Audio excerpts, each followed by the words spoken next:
This is your host, Shiloh Ekstrom, and you are tuning in to Grit and Grace.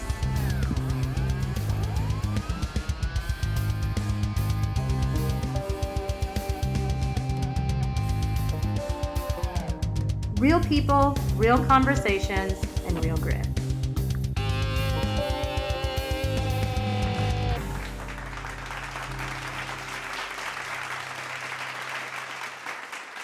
Welcome to Grit and Grace, real people, real conversations, real grit. This is Shiloh Ekstrom, and I have an incredible special guest with me today, my daughter Tayler, and we are going to be talking about our relationship. And from there, we're going to be talking about some really serious things that we want to bring awareness to, and for parents, for children, from sex trafficking, addictions. We are going to talk about all of it. And we want to highlight this because we've grown through this over the last 10 years and are finally able to share what we've learned and just talk about it and heal through it. So we're going to kick this off. First, download the Lux TV app at the iStore. Go get Spotify. You can find us anywhere, all the podcast outlets. I'm really excited for this to be, I think it's my 4th episode, and we may make this a series, so we might break this up into a few. Super exciting. Yeah, excited. Okay, so Tayler, you are 20 years old. You're going on 21. And I always joke, and I say you've been 20. And a half. Yeah. She's been 21 for a few years. Weren't we all? Yeah. And okay, so we have evolved in our relationship in the last, I'd say, even few months. True. There has been a lot of challenges. I was a very public person for the last 10 years, which was a huge shift for us. With your job and stuff, yeah. Yeah, with my job. So basically, if you don't know me, I went from being a single mother, obviously I had her, recently divorced, going to school. I was a server at Applebee's for many years, the Oreo shakes, Yes. you remember? Yeah. And that was our life. It was hustle, hustle, hustle. I was picking up a lot of hours, and Tayler was blessed to have family. So the one cool thing about having, a young child and being in the situation I was in, trying to go to school full time. I was actually going to school for being a dental hygienist. I had a lot of family support. Yeah. Tayler never had to go to daycares, and the daycare that she did go to was a family friend. Yeah. And so it was a lot of people always willing to jump in and help. And I think that was a blessing and a curse. Yep. As we found out later. True. There's nobody in the family is wrong. It's just that sometimes when there's too many cooks in the kitchen, people, as a parent, sometimes your voice can get filtered out, and then sometimes you can get taken out without the intention of that. And that's something that we went through, and we're going to talk about that. We're going to hit that. We're going to talk about grandmas. Yeah. We're going to talk about good things. We're just going to talk about going through divorce first and foremost. Yeah. So, I was 21 years old, got a divorce from your dad. Yes. We were very young and doing our best just to raise. In another state too. Right. In Hawaii. So I moved to Hawaii, brought you there right after you were born, was there for a while, and was all by myself. Dad was working, and it was like I was all by myself on a Marine base, didn't know anybody. Yeah. I felt super alone. Like, I'll never forget, I was writing letters home. I've talked about this. I didn't have a phone. I mean, we were like not in a financial situation. Yeah. So it was tough. And I wanted to go home and be around my family, your family. I needed help. Well, that support when we moved out there wasn't really there. There was no support. Yeah. And then being cut off from the world on an island that's super expensive, and having no job. And it was like, do I get a job and try to navigate this? Or do I go home and ask for help from my family? Because it was my family, your family. I moved in with your dad's family, your mom, your grandma and grandpa, which was a huge blessing. Yeah. So I was raising you there. And then that's when I got into working at Applebee's and starting to be in the server industry, which was a blessing as well, because I got to work as many hours as I want. We went on vacations. Yeah. We were in all the sports. Yeah. So, okay. So you're the beginning of your childhood, surrounded by family. Nothing, in my opinion, was not super dysfunctional. Me and Dad, we ended up getting divorced. Yeah. It was tough. I went through a few stages where it was for the better. It was. Looking at now, like, I always remember I used to be like, oh, just, get back together. Like, no. Like a kid. You can't do that. Every kid wants their parents to stay together. I remember that But was looking really at it hard. now, I'm like, that was Yeah. the best thing. And also, like, I said, the other day, like, we were all growing up together, like. All kids growing up together. So you had, I was 21 when I got divorced. Your dad was 23 or 4. 23, yeah. Yep. And then you were a child, a baby, Yep. 1 and 2. And so we were all learning this together. And I come from a family of divorce. Your dad didn't. And so for one side of the family, I think it was a really hard transition. For my side, we were like, I mean, not that it was not easy. I think for me, that divorce hurt me more than many things because there was just so much behind it. I didn't want to say I ever had a divorce. I didn't want to do the wrong thing. I wanted you to be healthy, and I put so much guilt and shame on myself. So while we go through this, I start working, I'm going to school, and I think we had a pretty good balance. Yeah. We had some chaos, but like mom and dad got along. In the beginning. This like beginning like before DJ? Mm-hmm. Okay. Sounds good. Yeah, like really quick. Yeah. Like I dated somebody. Yeah, I had dated somebody, had an apartment of my own. I was really proud of that. My dad was still around, so he was around in your life. You just had a lot of people, which was awesome. And I was with grandpa like a lot. Yeah. A lot. So raised by many, like it took a village, right? But it was a village of all family. My family, dad's family. I feel like my childhood was mostly like family though. Like it wasn't really like a friend, No. It wasn't. Like my family was my friends, Mm-hmm. I didn't really have that kind of, which was nice because, I needed it. Exactly. Sure. So why I'm telling the listeners this is it's really important to know that even though we might have had a divorce in there, and even though we might have had some challenges, you had a very healthy childhood, meaning there wasn't crazy stuff going on. You weren't around drugs or, I mean, mom drank or people drank, but it wasn't severe. We didn't have like crazy things happening, and you had a very stable household. Why I tell you that is because as we evolve in the story gets it rapidly deteriorates. And I had a lot of shame around that because as a parent, you take on every single thing that happens with your child, no matter what, and you take it on yourself like it's my fault. I might cry on this just because there's a lot of pain that it's taken a lot of years to get through. So we get to the point where mom meets a high school friend, I mean, we've been friends forever. Dad was friends with. I get married. And he was in the sports world, so very busy life, had a great family as well. So we come into another family dynamic. So we have all these amazing families, all taking care of kids. Yeah. Like there was all healthy. There was no breakdown. So I get married, I get into another family dynamic. We're happy for the most part. And Tayler is starting to struggle with maybe some ADHD. I mean, that's what they called it.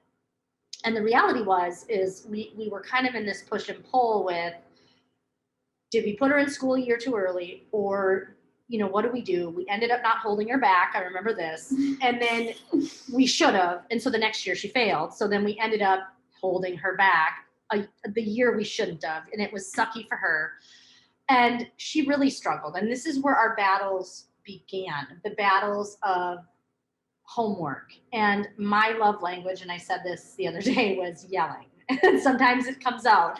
And I'm not as bad now. I still do. But I mean, the yelling was what, and truly I grew up with as well. On my mom is a yeller.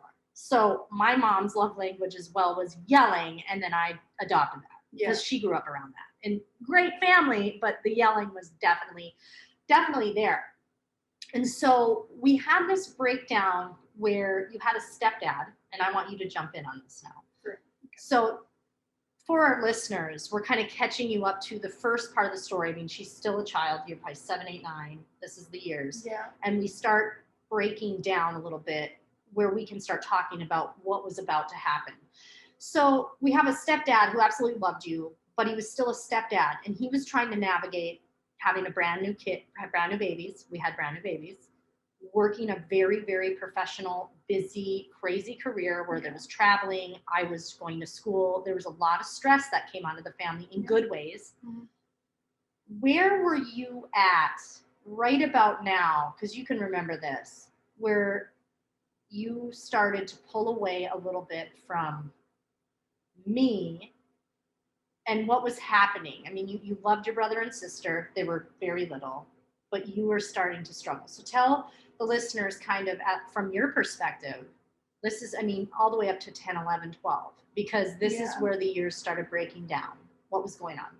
I feel like even just going back to not being held back in kindergarten, but being held back in first grade, even just like that extra year that I got held back was more like, if I would have got held back in kindergarten, it wouldn't have been a big deal. Right. But the second it was first grade and everyone's getting a little older and I got held back, it's like no one else got, everyone kind of got held back in kindergarten or didn't get held back. So I was the only one. It was honestly really hard. I dealt with like bullying from age like, I swear like 6 or 7, like right actually when that did happen. I feel like my life kind of started to change where it wasn't so much family anymore. And as my family started like growing up, we all just kind of like, like for me, like my dad's side of the family, my mom's side of the family, like DJ's side of the family, like it's all, it was all kind of just like, not mutating, but like it was evolving. Yeah, it was evolving. It was different. But yeah, I definitely think when the bullying started to happen, I kind of started to lash out. I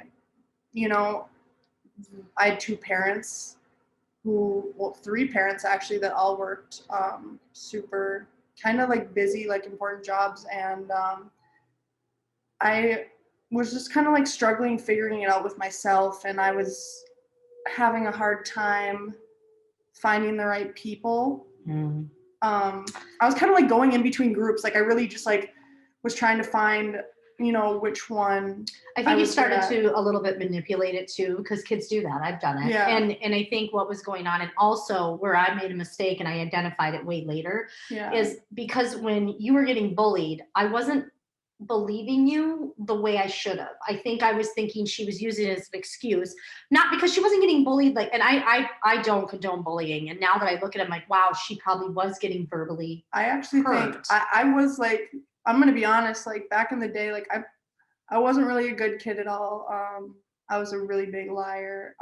I literally would lie about things that I didn't even need to lie about. It's just like it was just a thing for me, and I got into a lot of really bad habits at a young age. And I think when you do have parents that are working busy jobs and you are learning and growing, and you're not with I wasn't really with friends when I was little. That wasn't really my thing. It was more like family. I was with my sister and brother a lot. And we spent a lot of time together and just kind of just a homebody. But it was definitely hard when I'm kind of being a little shithead and I'm telling them these things because it's easy to be like, well, look at that. But it kind of went a little deeper than that. And I think I've always, I have a reputation, I have a past, and, it's hard to tell people things when you lie. It's hard to, it's hard. And when you have serious things, I think my biggest thing was I've, in my whole life, in my childhood, I've had horrendous, terrible things happen to me that I've healed from, that I've grown from, that's why we're here today, being able to talk about it. But it's just hard when, you're being that kid, but also your parents have jobs, they can't be there like this, when they have time, they can, but it's just hard when it's all like, they don't know, you know what I'm saying? And so I think whole, like, you don't I know what game. you're saying. And this is a really good point. So Tayler started lying at a very young age too. So she's talking about this age of like 6, 7. So we were going through why didn't I believe her bullying? Well, because she did tend to lie to get her way. She also used the family and manipulated. So what would happen is if mom didn't give her her way, she knew to go to a grandma. Didn't matter which one. And if they would go, oh, okay, they wouldn't know that they were doing anything wrong because she was very good at manipulating and telling a lie, and you would never know she was lying. And that was the hardest thing. Like she developed these skills and they were very early. Where when as a mother, I was going, whoa, I think she's lying. And people were starting to argue with me. Like, no way, you are being overreactive. You're not, you are too hard on her. And I remember thinking, well, how do I handle this? Because if she's gonna go to my mother or my ex-husband's mother, or even my mother-in-law, who it didn't, you couldn't really pull the wool over her eyes, but it didn't matter. I mean, when you love a child and this child is looking at you, you don't think they're lying to you. I mean, and then as we evolved and it got more volatile, I think that's when it really started to get bad. Like when the words were getting really, really aggressive, Tayler started to get more, as she got older, swearing and, just the things kids do to get attention. But it was getting to a point where it was getting almost physical. The tantrums at 9 and 10 even were like, whoa. So we were starting to deal with some high level behaviors. I wasn't handling it all the time, right? Because I was frustrated. I felt like I wasn't allowed to be a mother. That was a really hard thing for me. I own that. I should have stepped in at times. And then there's times I didn't know what to do because I just didn't know. And we were dealing with some high level stuff. I think where I should have brought her in, and it wasn't ADHD. Everyone kept saying, "Oh, it's probably ADHD." No, I'm not medicated. I didn't want to medicate her. We tried that. We tried it. We actually tried that. It did not. She was a zombie, and it wasn't right. Like it wasn't helping the other things. It didn't help with lying, and it didn't help with the reactions. Yeah. The reactions were very severe. And so I was starting to be highly aware and heightened of her. And so I just stopped trusting her completely, which was really tough because it caused every argument. I mean, I was like, no, you're not listening. No, you're not doing this right. And so my behaviors, things that I wasn't doing right, and my bad habits were throwing fuel on a fire. So I know there's a lot of parents on here, Tayler. And the reason I want to really highlight a lot of both sides is because they're experiencing this. And I want to encourage them to know that it's okay. You're not alone, but there's a lot of kids right now that are hurting. So here's what happens. We have this situation. Parents are working super busy, trying to help a child. Everyone's telling everyone how to do it. Right. And social media comes in. This is where I knew, and I was an anti-social media person, which is funny now because I'm on it all the time. Yep. I hated it. I hated Facebook. Yeah. She knew it. She was on social media before I was. I got grounded for many months. Yeah. So she was sneaking phone. The girl had talents I couldn't even believe. Like she knew how to do social media. I didn't even know what I was doing. She would sneak things. She would get devices. So this is where it got very, very serious. Yeah. It got serious right about here. And, I was working a lot, and I had just graduated school, had Ashton, so my third child, and he was a baby, and then we lost a career. So my husband, his career, not lost it, but the economy had tanked and they ended his contract a year early. We knew that was coming, but it's still hard when you are like, whoa, we weren't ready for this. So what happens? We're scrambling, going into panic mode. I start a business from home, plus I'm working as a dental hygienist, and I'm like busy. And so while this is happening, what does the manipulative child do? And this is what any kid would do. They find outlets that they want to find, and social media was getting really big. And so let's talk about that. This is where we come into some serious stuff. So I want to challenge my listeners and also just prepare you that we're going to talk about some really hard things in the next probably half hour, 45 minutes, maybe an hour. And this could be a series, but we are going to talk about a really big issue of sex trafficking. And this is something that I did not know was happening. It was happening. And our family has been, working on this and healing it for many years. And also Tayler has been healing from it. And there's a lot of things that were going on. So I want I want you to tell parents who are listening what happened and how does a child of even 12 years old get sucked in by a predator? And no names. Right. No. So it was actually me and my younger cousin. She was 3 or 4 years younger than me. So we were at my stepdad's parents' house. So I went through an experience at a very young age. I was like 12. But a lot of these things happen. I think with me growing up in the social media, like when you're younger and it's just I was dumb, I was very dumb, but also this situation wasn't because I was being dumb. This was simply because I was in a play area and an older kid who was 17, I was 12 at the time, threatened my life.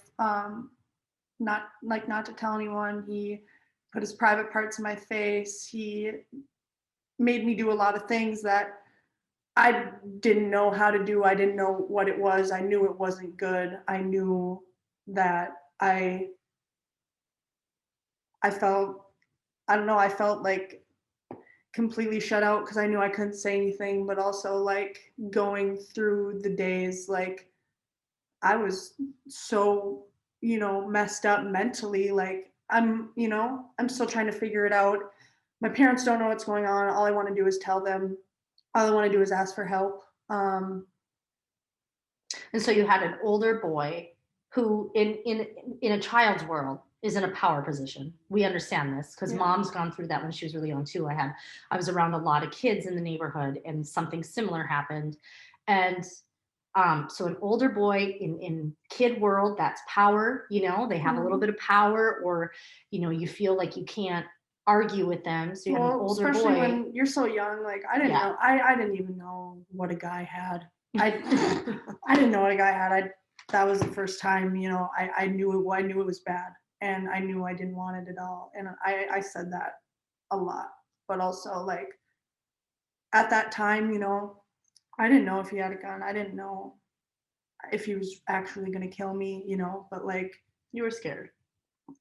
Yeah, you wouldn't anybody be like, you don't know. It was seriously like when growing up, I mean, kids always have their little shit show stage, but usually they start to, just like start growing up and getting into it and just hanging out with,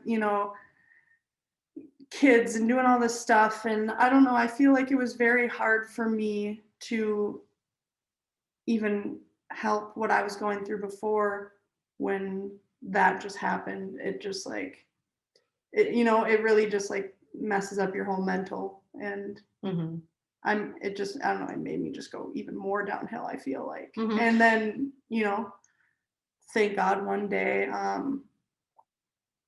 someone saw and reported it and kind of saved my life that day. I remember coming home off the bus and I saw some people that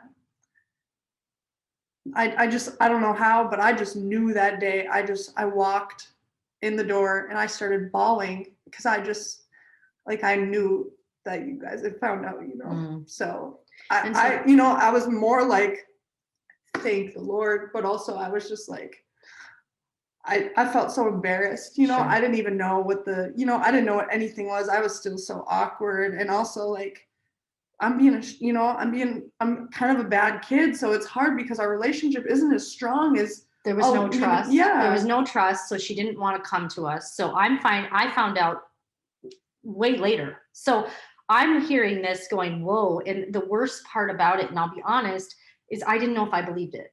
And it wasn't that I didn't believe that child could do that, because any child can do any of that. Like I could see it, but I was like, I just want to make sure she's telling the truth, because if she's not, because it could have hurt people. And I didn't want to feel that way because I felt guilty, but I'm like, this was the product of so many lies and having so many times where I'm like, I want to believe you. And so as a parent, I was really in a bad spot, but I did actually believe her.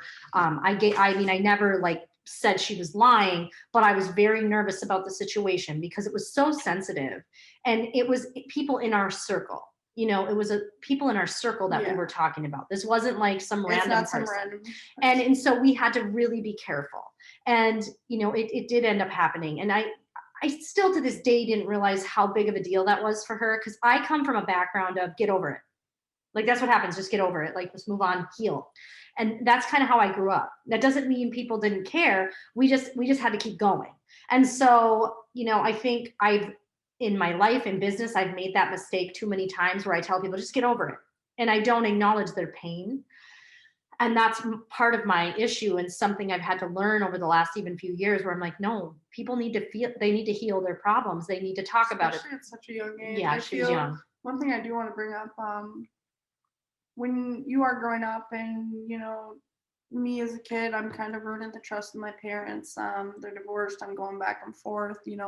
Mom says no, I ask dad. Dad says no, I ask mom. Yeah. And then, that's never good, because then it causes fights with mom and dad. So and it's not good. And it's not like I was trying to, but I was, I went through a lot of trying to figure it out, with also some really terrible things happening to me at such a young age, where it's just like I was getting thrown. But also a big struggle for me is, it is hard when you do lose that trust, because I think that was what made I think me lying and starting that out off the bat is honestly what made most of my life so hard, because I did have some really, really, really terrible, hard things, even to this day, you know what I'm saying? And now to me, the person I am today is a completely different person than I was years ago. You know what I'm saying? Like, I've completely changed. And I even I moved away, but we can talk about that later. Yeah. But it is hard, because when you don't have that trust, but you're having things happen to you that you need people to trust, it's super, it is hard. So, and pivotal moment. Yeah. This happens. We're already not in a trust relationship. Relationships are breaking down all over in the family. You have started to create some volatile relationships between everybody. That was happening. So when I say that, I mean the breakdown of me and her father, who never really had issues, started to break down. He wasn't sure what she was saying was true, coming about me. So she would talk bad about me to him, talk not terribly about him to me as much, because she was a daddy's. That's totally fine. Most girls are. But what was happening is a lot of lies were being said, so she could manipulate it. Yeah. And that's okay, because the kids do this. But what we're talking about was like a little bit higher level, because we were getting into some high level stuff. This is where the behaviors started to change a lot. So let's talk about the hard thing to talk about right now. And for the parents who are really hoping to get an insight, because there's a lot of kids right now there's sexual predators out there waiting for a child like Tayler, and waiting for these situations, because this was the perfect situation. She had been hurt. She had pushed a lot of people out due to some of her own stuff. Some of it was pain. Some of it was me. Some of it was parents. I mean, we own our parts. That's been like a big thing, though. I've always kind of, you do the same thing. You're just talking about it. We just kind of like, you start pushing away. You push the good people away. And what happens is she gets a little bit secluded. We add social media, and it's very easy for somebody who knows what they're doing to see how they could jump in. So talk about when that happened. What were you doing, and how did it evolve into some really serious things? Yeah, I don't know. I feel like I grew up, my body, I kind of grew up fast. Even with my body, I got my period on like third grade, and I grew up so fast. I looked way older than I did, and I honestly, today saying this, like, I wish I didn't, because it was hard, and just girls and social media these days, like growing up, like it is so scary, and you have guys pretending to be young guys. You have all these things coming at you. I had a lot of men sending me a lot of nude pictures, saying terrible things, just putting things in my head that I really didn't need. And it got super bad. So sixth grade, I started talking to this older guy that was at my school, and it it was all new territory for me. I was, I had thought I'd fallen in love. It was the first guy, like he was older and he knew exactly, what to say, he knew exactly what to do.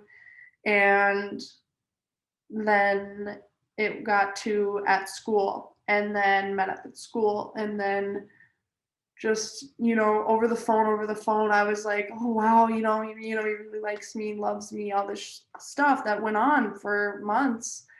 And then it came in person and got way too far, and something I had never, never, it kind of just gave me a flashback to when I was 12.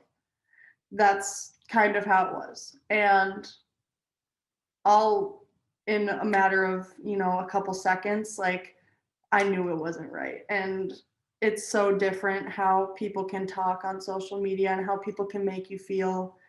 But I, even in my own school, a kid luckily heard me. So he went and got the principal, and yeah, I didn't go back to school for that year. Definitely didn't.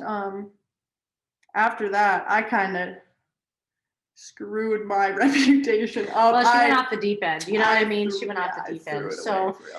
So Taylor was sneaking out a lot, a really young age, like 12 years old, and things like that with older boys. The older boy thing was happening. I think I know that now. I know exactly why I did that. And I can tell I know a lot of girls do this. So many girls do this. And I did all that with those older guys. I would talk to them, sneak out, go party with them, go, just go hang out with them, and just go do things that are fine if you're in high school, but not when you're 12 or 14 years old and, you're going through stuff and you're getting taken advantage of and you're doing things that you absolutely hate in the moment, and you hate it, but it's those guys, they make you feel that love that a lot of us don't have inside. Self-love. Yeah, like we don't have self-love. And when you're struggling with, stuff that's going on with your family, and you're struggling with your own stuff, and then you got a guy that's telling you everything you want to hear, and like it made me hate myself truly. Well, and I don't anymore. I got over that, because I did find that self-love when. But they also encourage the division of the family. Like, your mom is this and your dad is this, and they want to pull you away from it as well. Just putting terrible things in my head. Correct. Yeah. So that's the other thing, is understanding what this person is doing and how a child could think they're being wonderful. And that is where we were missing it. So I did not know this was going on. And I was that psycho mom that was like, what are you doing? And I was always in everything, and I'd catch her on everything. But even if I caught her, she'd have another device somewhere. Like, it was wild. And so my friends were plugging. Yeah. She just kept getting them. And so an older boy, which now we're talking 18 and 19. So we get into this area where it's not boys anymore. We're talking about adults and even beyond. And it's serious, because I think we're in an age with social media where, when I was in high school, the older boy, there's always one girl who dated the 30-year-old, like, there was always one, but that wasn't me. I didn't do that. I'm not saying I'm putting anyone down. I'm just saying there was always the one girl who was dating someone older because it was not right, but her self-love, or they knew the areas to tap in. Okay. They knew that Taylor was not getting along with her mother. They knew she was up to do anything because she wanted to be loved. Okay. And so when you get the reputation, so what happened in the high school was a big shift. This is where the bullying got worse because the reputation got bad. She was getting angry. So you were also very volatile. It also got so bad, I actually moved away. I moved to Reamer, Minnesota, for a year and 38 days. And I was, like I lived with two pastors of my church, Beth. I shouldn't say that. That's okay. You're good. Okay. You didn't say anything. So, but here's the deal. The reason you went there, we have to go in between for everyone listening. You had to go to a treatment facility, for all girls. It was a group home. It was a group home, not treatment, but there was a lot of. I was the only white girl. Healthy. When I got there. Let's start with that. And I'm not racist. And I only say that because that's literally what they called me, is the little white girl. And my first week there, this girl came in. She was many years younger than me, but same size as me. And yeah, right off the bat, because of my color, I was, like, get her in trouble, like mess up with her hair stuff and put the stuff that makes you get hair off your legs in your shampoo. And they just really were doing all the worst. One girl actually came in my room. I was cutting my nails and I said hi to her. And she asked me if if she could have her ones.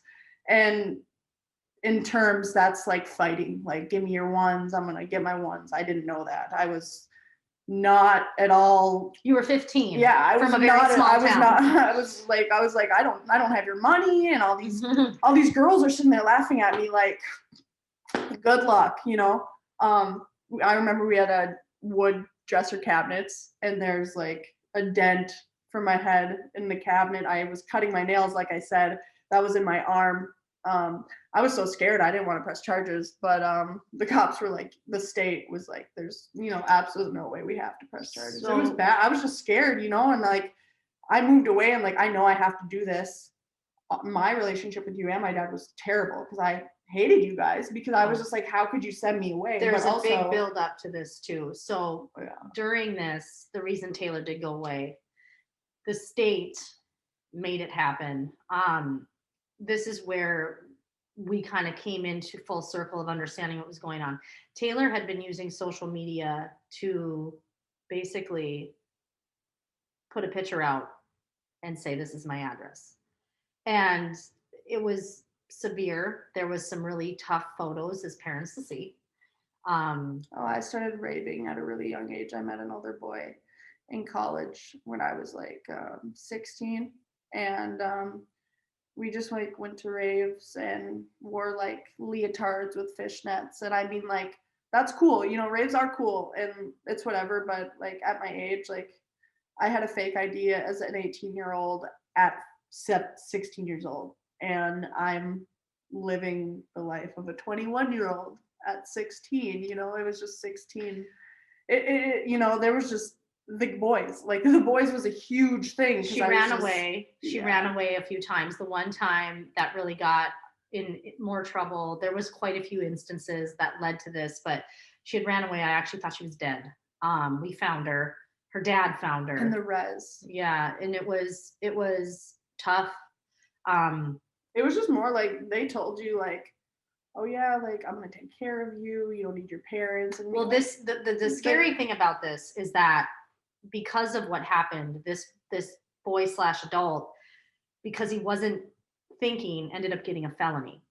And when you don't realize the consequences to a felony, what was sad is because he was harboring technically a runaway, he got a felony.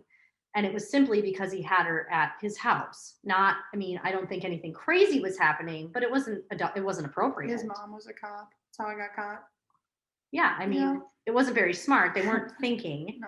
No. But it was when the cops sat us down and we started looking at photos of our daughter, and we started to realize that she's on the list of being sex trafficked because her activity on social media was so risque and so just not loose. That's not the right word. Irresponsible, like just really crazy stuff. Anyone could have taken her. And during that time, this was 15. So 15 goes into an all girls group and then starts dealing with some other high level girls. You got abused. You got bullied. Mm-hmm. You also have been known to get in some fights. You have a mouth too, but it was really hard. But there was some I'm gonna actually go transformations. back on that. I got jumped, and Mhm. I continue to get jumped. I got in one fight, and it put me on probation, and that's the only fight I've been in. And I'm not a fighter. Like, I don't know. I'm just sorry. I just want to say that because, like, I'm literally not. Like, I will, and I know I'm strong, but I did one time. But even in You egged a fight on, and then you got in a fight, but they fought you. I should say it that way. She got in a terrible fight, but I don't think that's correct. well, you got beat up pretty bad. You didn't do it. It was because she liked my boyfriend, and she Oh. followed me down the hall, kicked me down 2 flights of stairs. Yeah, I was serious. I literally, it's the first time I ever saw my dad cry.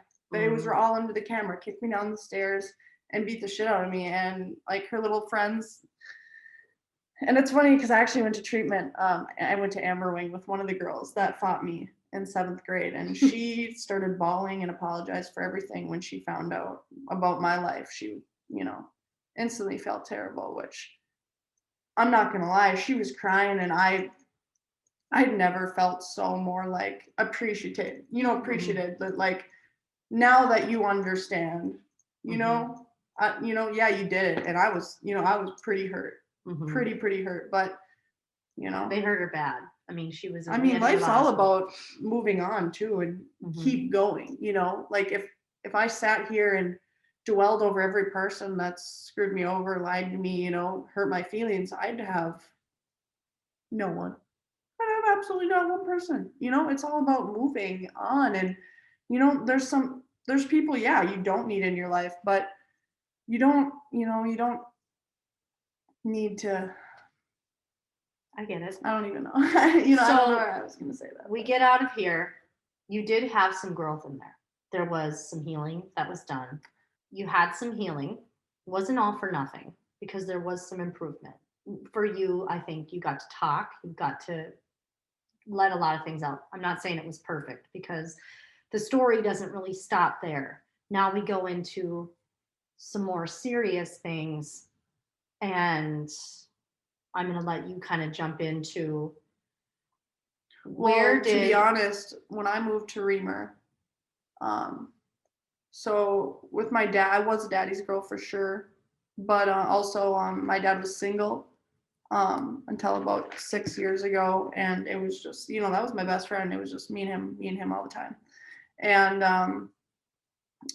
even at the time that I did move away, I said I hated him too because I was just like, how could my parents send me away?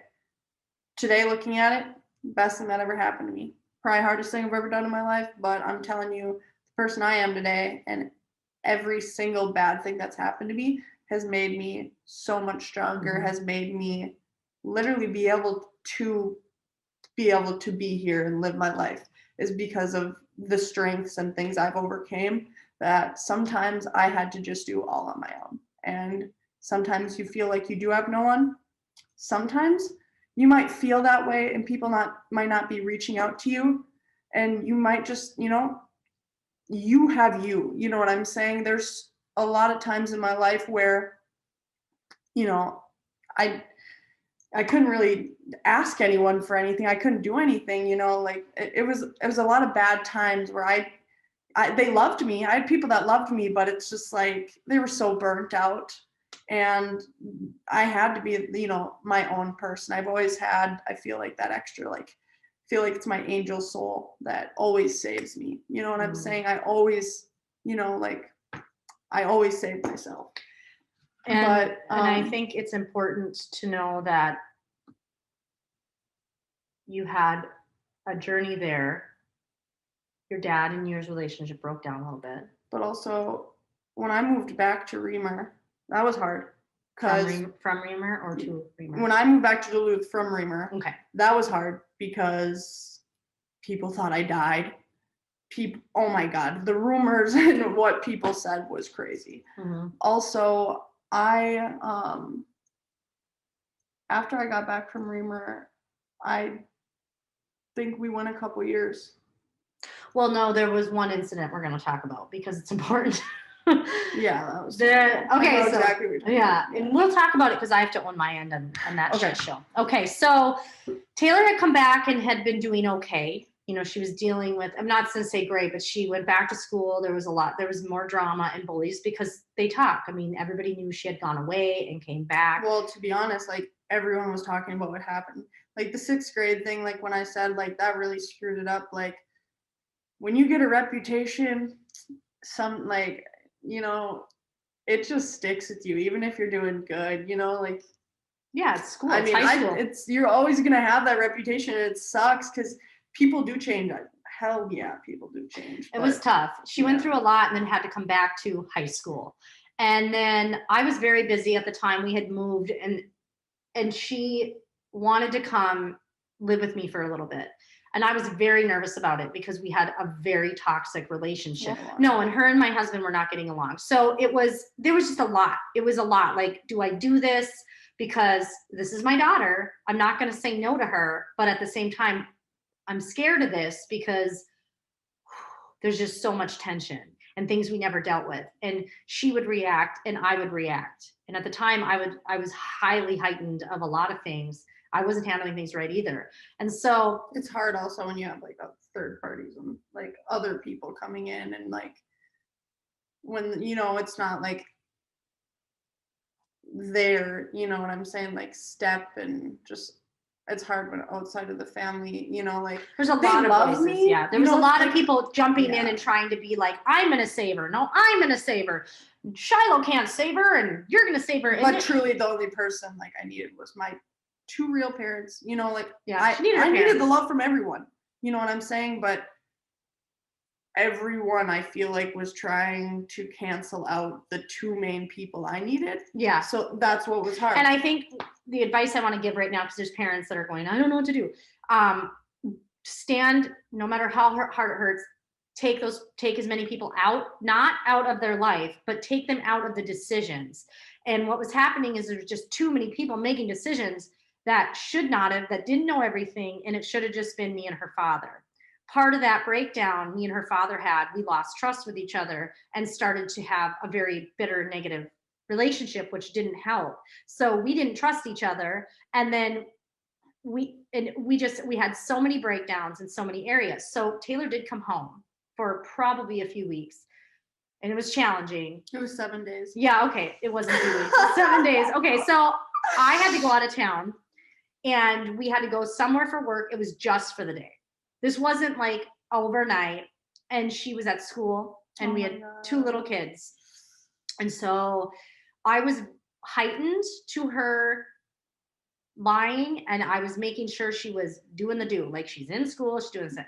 I get all the way down to Minneapolis and I already get a phone call from, I believe, her aunt saying, I'm looking at her social media and I don't think she's in school. And then the school started calling. And then the school started calling and I'm like, oh boy. And I was gone and we had 2 little kids coming home. My mother-in-law was picking them up. I knew something was wrong, so I called her dad. He's on top of it. She's not in school. She's lying to him in text, lying to me in text. And I'm going, this isn't right because I know you're not in school and your dad just called. So we knew she was lying. So she was at the house with 2 boys. And I was like 4. They were my homies. Oh. Like they're still my homies to this day. They're my good guy friends. So they show up though. And yeah, we all started. We have people at my house. She's very young.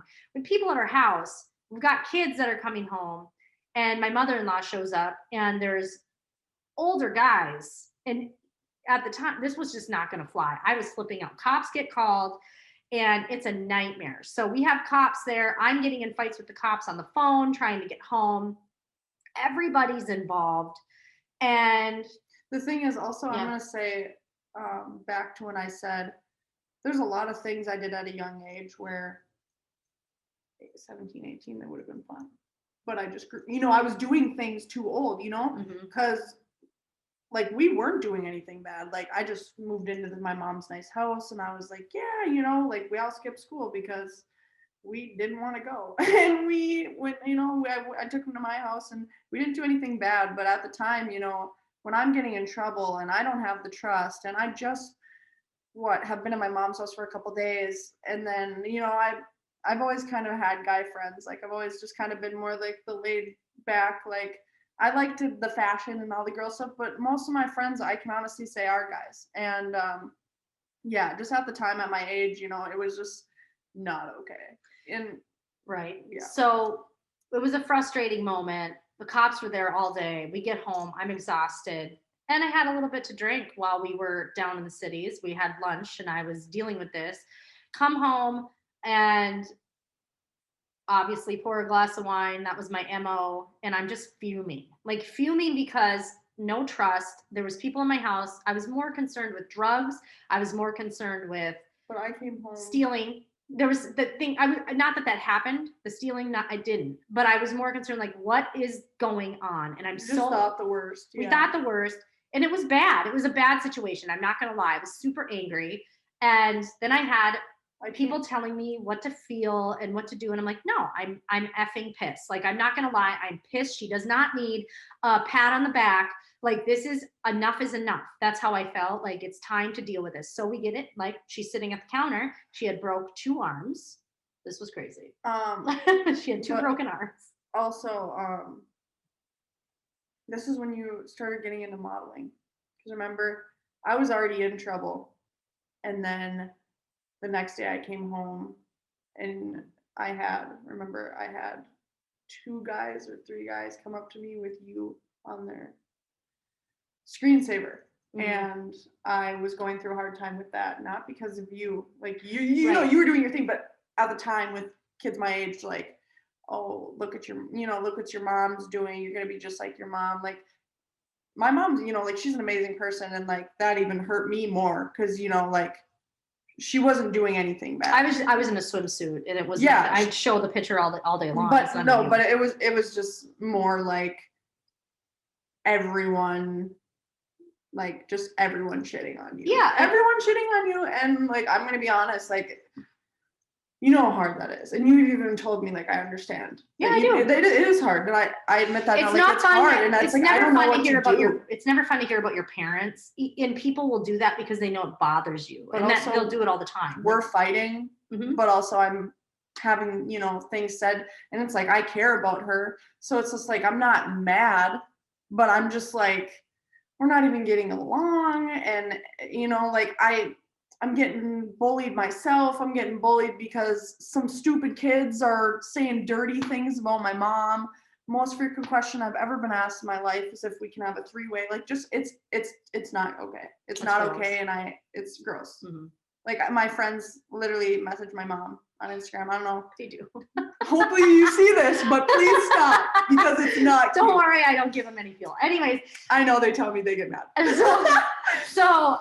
Okay. We get in a really bad fight. We have a girl with 2 broken arms. I'm screaming at her, and I'm having drinks, and I throw a little plastic roadie wine, and I didn't throw to hit her, but I hit her. And it probably didn't feel good, but she was already ready to go. Like, I know what was happening. This was an hour conversation. Then she's screaming at me, calling me every name under the sun, everything. And she goes after me. And I am going to say there was a third party that was also drinking, that was encouraging you while you're drunk when neither of us were in a right situation. But I'm just saying. My husband was there, and it was not good. He was also angry. So you add 2 angry parties in there. And so I could see his side of being angry, but there's times where you have to not. And this was the time. And I'm not even mad at him now. I get it, but he actually handled the situation after. So Tayler jumps up and she goes after me. So what do? I get her down. That was the only thing I could do. I was not going to hit my daughter. And it was hard because I was getting hit hard. And now she was flipping out. She probably went back and forth. Got her down a few times. She calls the cops. I get her down again. I mean, we were all over. My husband's calling her dad. We're trying to get her dad there, and he did come. He got there. He got there in a minute. He got there. He takes her home. I'm sitting at the counter, bleeding. I'm sure she was full of, and some cops show up at the door, and I am crying. Like, I'm sitting there after they had already been at our house the entire day. And I'm sitting there like, this is the lowest point as a mother. And I want to share this because it was like, at that point, I'm like, I have failed. I've completely failed. I just got into a domestic with my daughter. I'm embarrassed.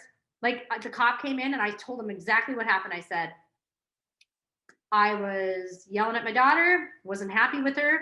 We got into it. Take me to jail. I even said it. He's like, tell me the truth. Do you know the reason you didn't go to jail? Yeah, I know that. So I said, you can take me to jail because I don't know what to do. I was truthfully honest. I told the whole story. I didn't hold back. I wasn't sugarcoating a thing. I said, I don't know what to do at this point. I'm just at my lowest. And he said, well, we've already talked to her dad and her. And it was, basically, I think her dad also was just like, yeah, they're not going to jail for this. I mean, there was a lot of people involved. So basically the cops gave me a choice because obviously my mom, being my mom, it was domestic. I did hit her also. And I hurt her nose with my cast. And because I had a cast, they said it was a weapon. So he gave me the choice and he said, you and your mom can both go to jail. Mm-hmm. Obviously, because of you being older and like you would have got more in trouble for it. Correct. So either we both go to jail and she gets fucked with her job, with anything. I mean, it was just bad, or you don't want to go to jail. Or we can drop it. So I just screamed at him. Oh, I got in so much trouble for this, but I screamed at him and I was just like, fucking drop it then, slam my door. Regret it to this day because it didn't go well with my dad saying that to the cops. But I mean, like, it was a bad day. It was a bad day. It was so bad, but it was a bad day. But I remember. I mean, hey. So here's the other thing: you don't want to exploit your children, and this was a big battle. And I was starting to crumble inside as a woman. So thank you for listening to and watching Grit and Grace. This episode will be continued next week. Subscribe to us on Spotify or Apple iTunes to listen, and download the Lux TV app to watch anytime, anywhere.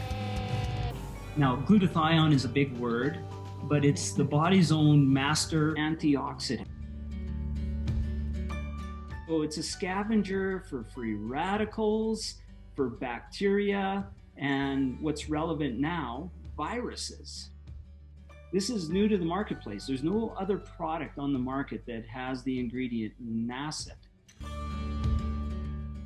And basically NACET increases the production of that glutathione that is in our body already to strengthen and enhance our immune system and keep it strong. Elevated sense of well-being. Supports muscle strength and endurance. Cognitive function.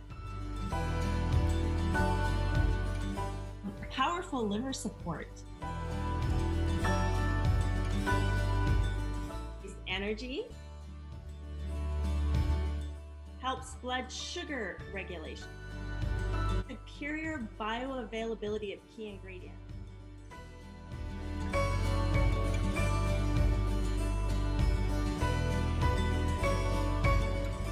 One of your best defenses against COVID is a strong immune system. Taking GSH Plus as a daily supplement does all that. And now we have the product out on the marketplace.